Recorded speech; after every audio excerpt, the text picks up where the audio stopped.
So I call this sermon, this lesson, this talk, Hope Lost and Hope Found. And I want to start with a passage from the Bible that we all know. We've heard it many, many, many times. It's First Corinthians. It's the 13th chapter and the 13th verse. And it's St. Paul saying, "And now these three remain: faith, hope, and love. And of these, love is the greatest." And with all due respect to St. Paul, I would passionately disagree. I actually am a huge fan of hope. Um, it has played and continues to play a centerpiece in my life. And in the next 20 minutes, I'm just going to lay out my case as to why I believe that hope is really the most important thing.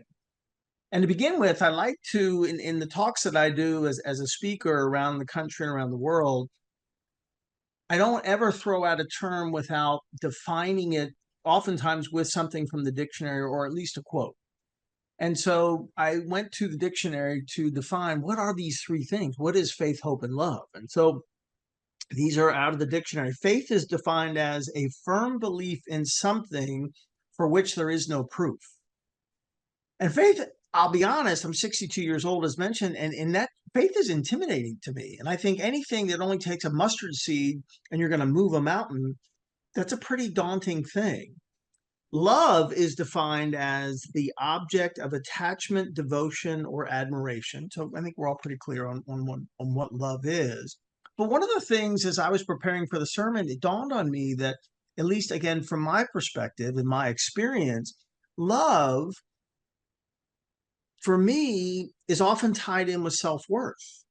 So do I feel that I'm worthy of love? Am I capable of love?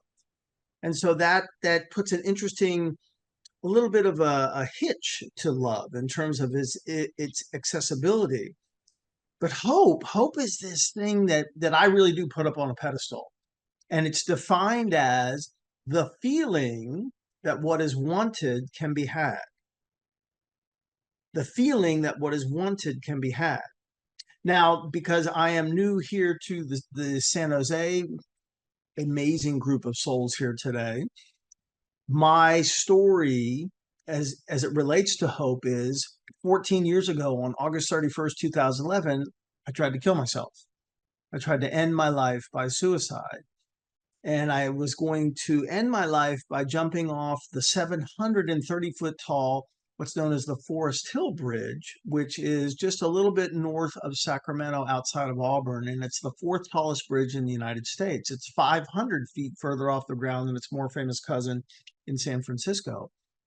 And what happened was that the universe sent forth, in response to a 911 call at the time, a police officer who, as I like to say, made no contact with me at all. Instead, he created connection. And my fervent belief, what I teach, is that connection creates hope, and hope saves lives. And if you line up 10,000 people who are suicidal, and you say to those souls in that terrible space, you get one word to describe how you are, all 10,000 are going to say the exact same thing. And you know what we're going to say. Does anybody like to share what that would be? I mean, you know the answer to the question. And all 10,000 are going to say the exact same thing. And just for the sake of time, I'll give the answer. It says hopeless, no hope. We don't say loveless. We don't say faithless. We say we're hopeless. And so in that terrible space. And so the more I do this over the years, in these 14 years since, is to realize, based on both the definition and stories that I'll share with you, is a person, a human being, having a spiritual being, having a human experience, will not end their life in the space of hope. They don't. You don't do it. And you just consider, if you would, these four quotations from four people who are pretty extraordinary. The first is Shakespeare. And Shakespeare has an amazing quotation about hope in which he says, The miserable have no other medicine, only hope. So here's the guy that wrote about Romeo and Juliet. He says the miserable have no other medicine, only hope. Lao Tzu says, as long as we have hope, we have direction, we have the energy to move by and the map to go by. As long as we have hope, like the whole thing is right there. And then Viktor Frankl, who, if you haven't read Man's Search for Meaning, it is an extraordinary book. Viktor Frankl was a psychiatrist who unfortunately found his way into Auschwitz and somehow survived and wrote this incredible book. And he too talks about that the optimist, the one who said, okay, well, on this day, the Allies are going to come and free us, they didn't survive. Because when it didn't manifest on that day in a matter of a short period of time, then they would pass away. It was the people who had hope. And he says this, it's man's peculiarity that only he can live by looking to the future. This is his salvation in the most difficult moments of existence. Because again, remember, hope is the feeling that what is wanted can be had. It's not optimism. It's not wishful thinking. It's hope. Hope is this power. And the last one is, and I had never heard of this person. This is Oscar Arias, puts it in a magnificent way in which he says that hope is the strongest driving force for a people. Hope, which brings about change and produces new realities, is what opens man's door to freedom. And it's interesting. And so for me, a lot of times, for me to truly understand what something is, I also want to know what it isn't. And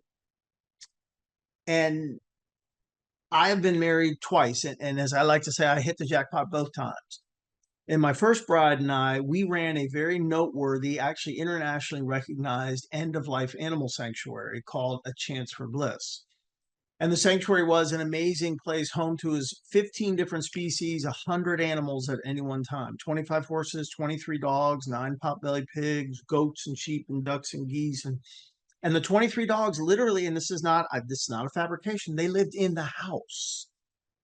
And it was extraordinary. We were on June 2nd, 2010, the half-page cover story in the life section of USA Today. And because of the mama bear heart of my former bride, we took in the ones that nobody wanted.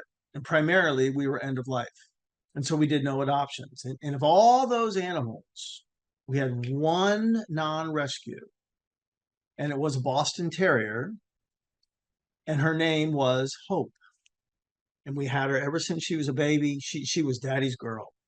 And so life progressed on. Hope became the ambassador. And on June 8th, 2008, we had Deanna and I, my first bride and I, had this opportunity to go to, we were living, the sanctuary was outside of Sacramento. And we went to San Francisco to see Kenny Chesney. And we had a person living with us. His name was Guy. And he helped us on the inside. And he was a friend of Deanna's. And so we went to the concert and came back home about 2 o'clock in the morning and walked in, and there were some of the dogs over there.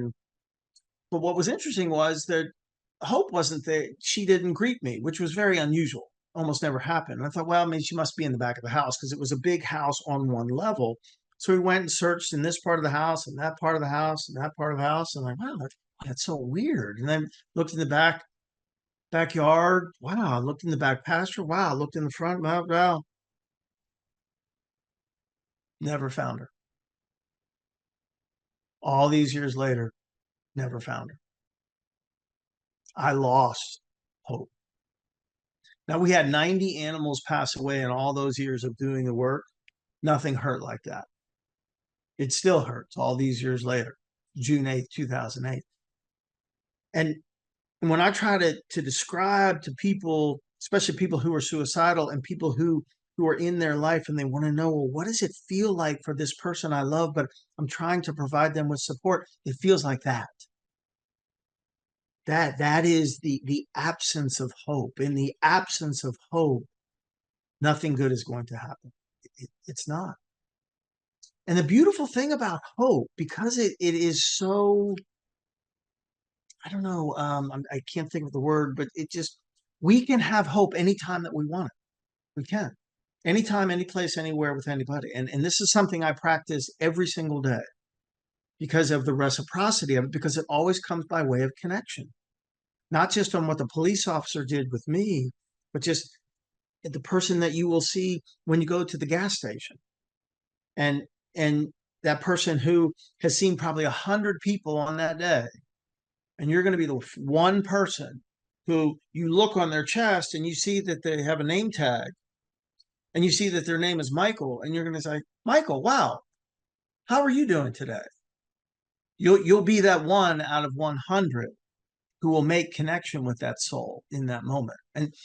And to understand what the power of that is you look at what Dr. Brene Brown reminds us about the power of connection, in which she says, I define connection as the energy that exists between people when they feel seen, when they feel heard, and when they feel valued, when they can give and receive without judgment, and they derive strength and sustenance from the relationship. Like my assertion, I have no initials past my name. My assertion, based on 62 years of experience, is that there's only one emotion that comes out for me when I see David. Even if I'm communicating with David on text or an email, or certainly when I see him, there's only one emotion when I'm in the presence of your minister, is I feel hope.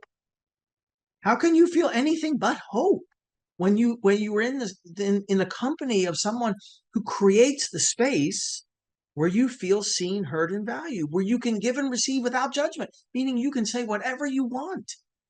And then when you leave, it's like you've been to a buffet. It's just like, man, my belly is full because I've been with this soul. And so what if we can actually just do that on a regular basis? We just become these brokers of hope. And what I share very quickly are three simple ways you can do it with anybody, anytime, any place, anywhere. I promise you. And it's three. It's recognition, expression, and understanding. And the first is to become great at using and remembering people's names. So, and the homework assignment is, when next time you go to the gas station, to the AM/PM, they know their name. They know it. I can promise you. The name tag is for us. That's why they're wearing it, because we don't know their name. Just say their name. Hey, Anthony, thanks for, what? Thanks. How are you today? Is this your Monday? Is it your Friday? Whatever. But just think, especially in that situation, there are literally like tens of people that will interact with that soul, and they never call them by their name. And that one act is so powerful. Now, the next homework assignment is, next time you go out to a restaurant, you're going to be with that soul for a good 45 minutes or so. They're feeding you. Every time that soul comes to the table, every time, call them by their name. Every single time. And then you tell me, I'll give you David has my phone number. Text me, you tell me what happens at the end of that 45 minutes to an hour. Sometimes it's subtle. Sometimes it's a friend of mine did it recently, and he said, David, he said, I'm so excited to tell you this. The waitress's name was Brenda. She put the check down and she said, thank you to me. This is my friend my friend Steve. And he said, well, no problem. She said, no, thank you. And my friend Steve said, Brenda, for what? She said, for using my name. It's the first time in a long time I felt like somebody saw me. Oh, wow. Like, we don't know. Who doesn't need, can you have too much hope? I'm so sorry. I've had way too much hope. The feeling that what is wanted can be had. Sorry, too much dream coming true. No, and then the second is, we got to let people know how we feel. We have to. And the story that I told, and this is it. So I'm a big into handwritten notes. And I was recently in Missouri, and a young woman came up and after I had given a talk, and she said, I got to tell you the story. So she's a dog lover. Her name is Rachel. Her husband's name is Chris. And they had a great veterinarian, Dr. Smith.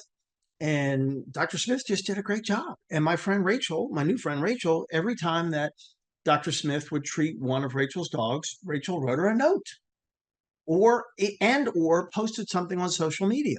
So made a big deal of it. So at one point, Dr. Smith, who this was her own practice, got a little too busy. It was a little too stressful. So she sold her practice. And then Rachel and she just kind of were out of contact for a while. And so life is cruising along. And she said, David, all of a sudden it was my 40th birthday. And I woke up, went outside, and my car was completely bedazzled with like unbelievable, like, happy 40th birthday. Like my brother today, happy 60th.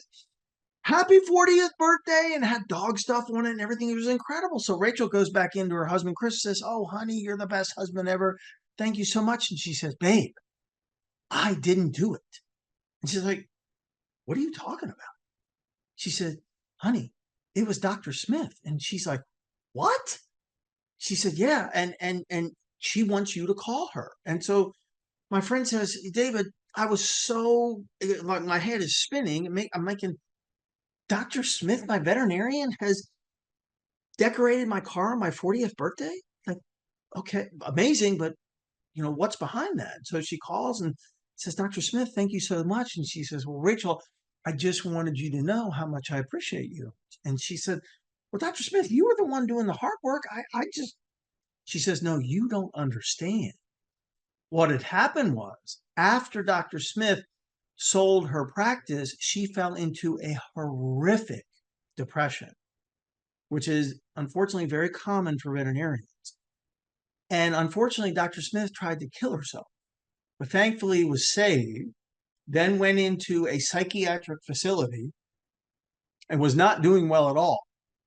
And her beloved husband said, sweetheart, what can I do to help you feel supported? And this idea that Dr. Smith almost didn't say anything about, but just went ahead and said, well, I don't know, maybe bring me all the notes that Rachel wrote me and all the postings on social media, but maybe bring those, sweetheart, to me.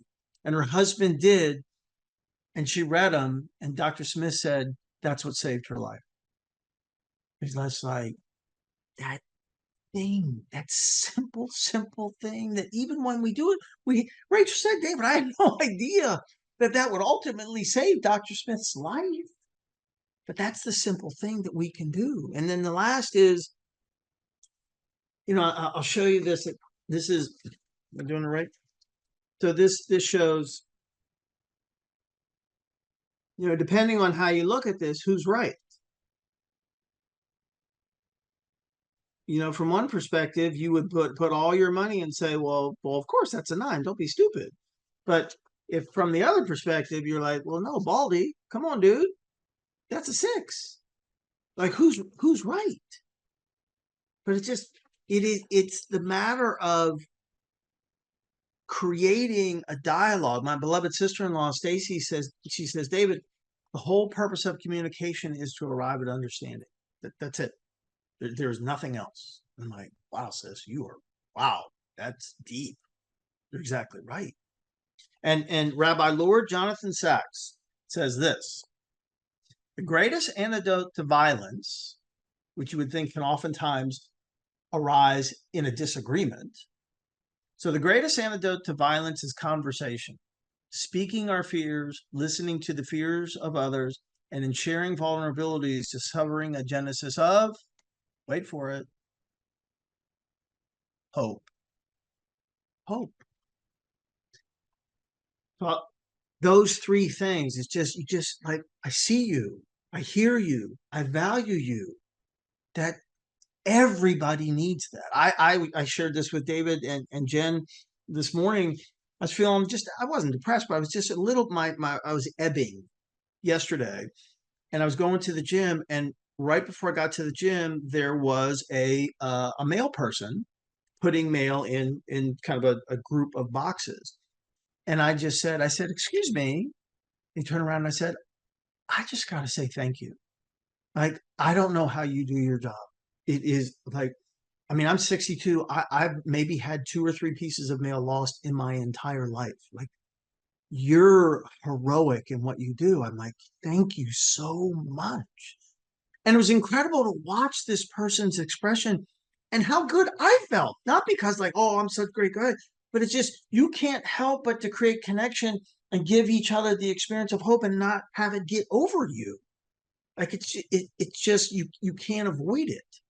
So I need it, and that's why it has become this practice to me. And I'll finish with this last thing, and it's by a woman. I don't know who this is, but I just love what she talks about. It's Nikki Bonas, and it's entitled Hope. And it says this: if you only carry one thing throughout your entire life, let it be hope. Let it be hope that better things are always ahead. Let it be hope that you can get through even the toughest of times. Let it be hope that you are stronger than any challenge that comes your way.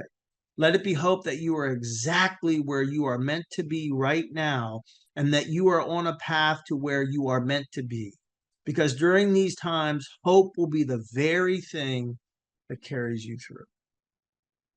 So my hope is that my beloved ordained brother will have me come back again to be with you all because I love unity.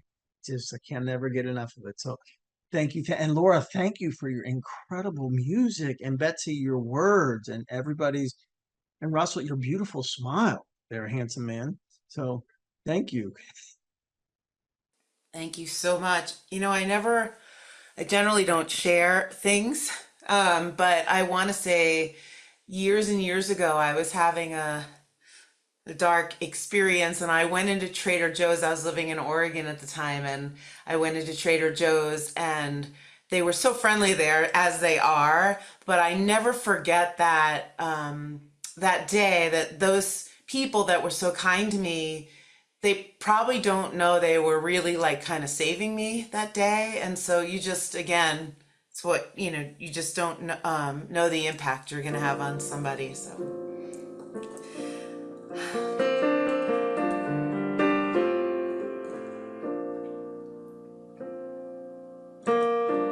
To be humble, to be kind, it is the giving of the peace in your mind. To a stranger, to a friend, to give in such a way that has no end. We are love, oh, we are one. We are how we treat each other when the day is done. We are peace, we are war. We are how we treat each other and nothing more. To be bold and to be brave,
calling the angels,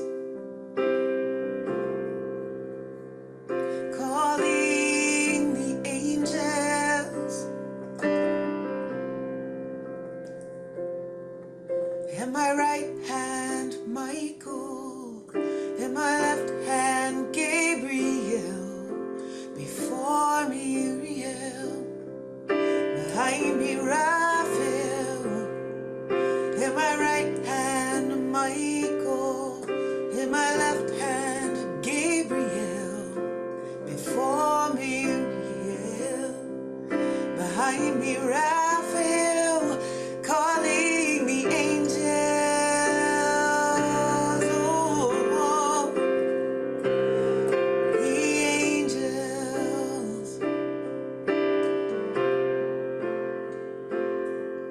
In my right hand Michael, in my left hand Gabriel, before me Uriel, behind me Raphael.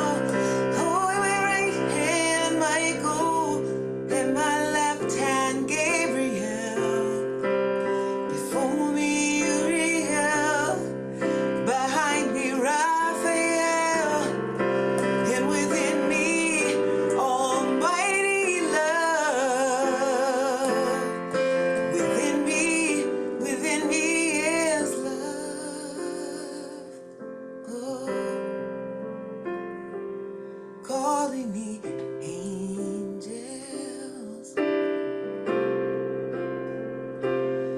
our angels.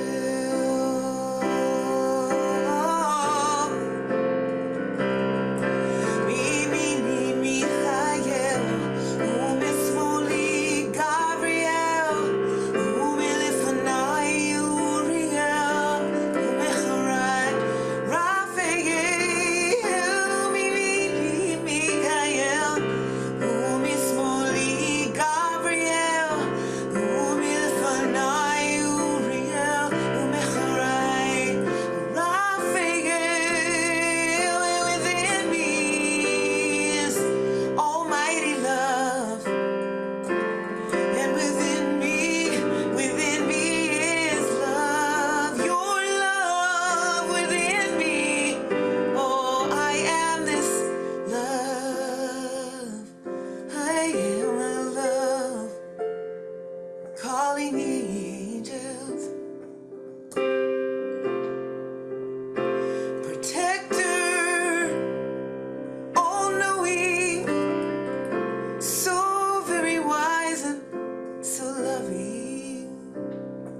Our angels, calling the angels.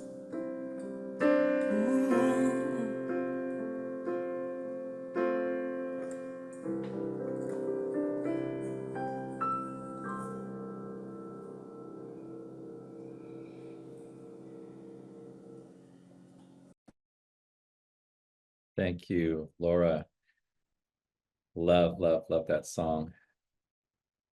And I'm showing my screen right now to prepare us for meditation. So feel free to either go within by closing your eyes, or you can keep your eyes open and just use this image as kind of a gazing meditation.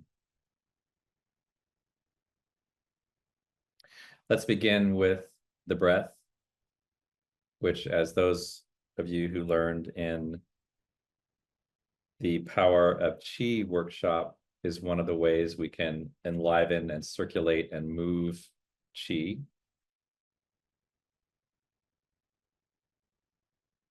Just be aware of that breath, just channeling through our whole body as a clear channel.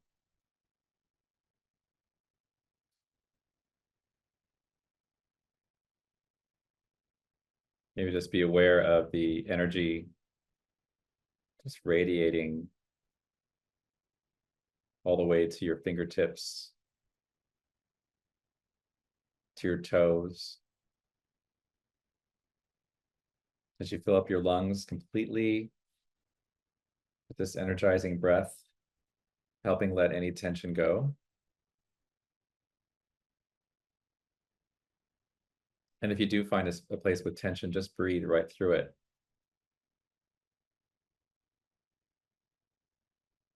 Just with the goal of becoming just fluid and dynamic. And we're going to concentrate for a moment on the lower three chakras all together. And these chakras are about personal evolution, more of the evolution of our physical and emotional bodies. And so we think of the brilliant red color that is grounding us, attaching us to the earth. And then a sunrise, like a perfect sunrise happening as the orange color happens. Just the most brilliant orange. And just like the orange fruit is nurturing and good for the body, just think about this orange just washing over you, because it's about nurturing yourself. And after that, it's about nurturing others.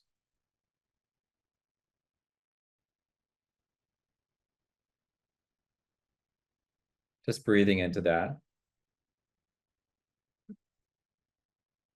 It's the thing that connects us to our ancestors as well. And then, like the sun rising, let's picture a brilliant gold sun as we draw our attention higher, just below our rib cage, to the sacral chakra, the third chakra, which is about creativity and expression, about expansion of our passion and purpose and calling in this world. But it's about also our body's healing.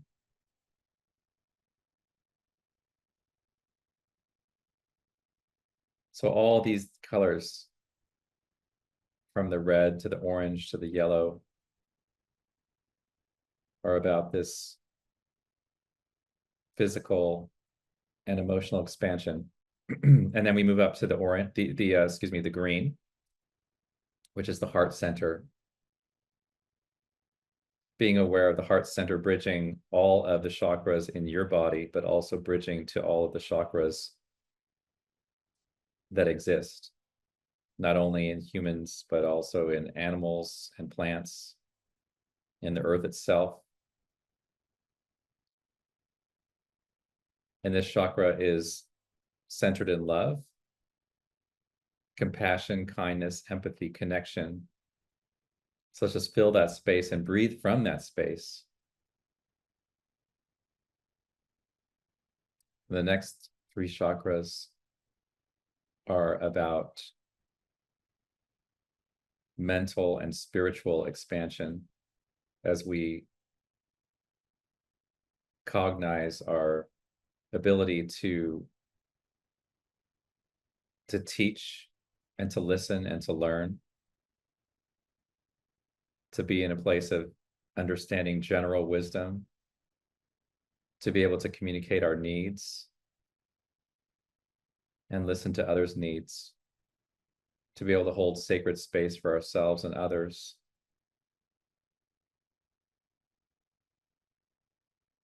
With this brilliant blue,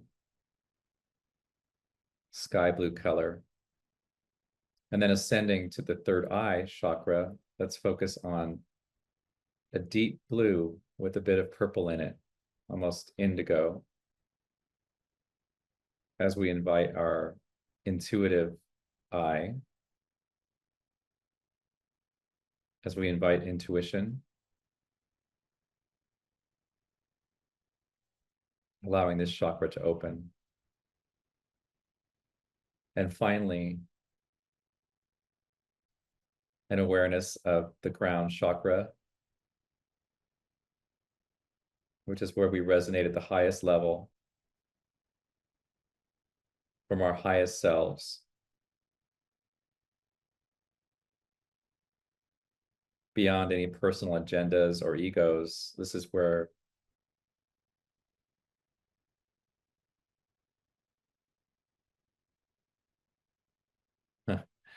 well, all these chakras can be home. But this is considered the 1,000-petaled lotus and the seat of our spirituality. So let's just breathe and resonate and just let all these chakras just light up. As we come back to the heart, we come back to breathing from the heart space again. And let's be aware of our feet flat on the floor once again. Let's ground ourselves in a deep gratitude for the act of breathing. Deep gratitude for the act of being. Deep gratitude for all the person that we are and all we are becoming. And finally, deep gratitude for all others seeking this path. So with this, I invite you to, just with a calm breath, with open heart, and just a receptive nature, I invite you to come back into the room. And so it is.